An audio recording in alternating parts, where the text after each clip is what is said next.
ঝটিকা মিছিল সহ বেআইনি সমাবেশের বিষয়ে কঠোর বার্তা দিয়েছে অন্তর্বর্তী সরকার। যারা বেআইনি তৎপরতার সঙ্গে যুক্ত তাদের বিরুদ্ধে কঠোর আইনি ব্যবস্থা নেওয়ার নির্দেশ দেওয়া হয়েছে।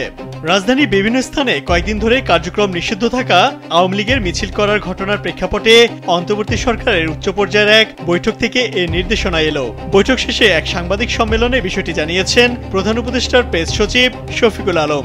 এ সময় প্রেস সচিব জানান, গত কিছুদিন কিছু ঘটনা হয়েছে, সেটার আলোকেই এই বৈঠক হয়েছে। বৈঠকে সরকারের উচ্চ পর্যায়ের ব্যক্তিরা উপস্থিত ছিলেন।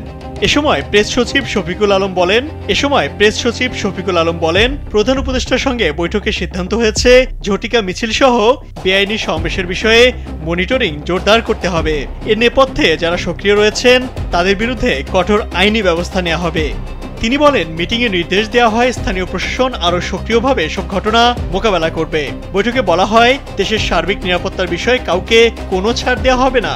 সরকার মনে করে দেশের স্বার্থে জনগণের সাথে সকল রাজনৈতিক দলের ঐক্যবদ্ধ থাকা প্রয়োজন।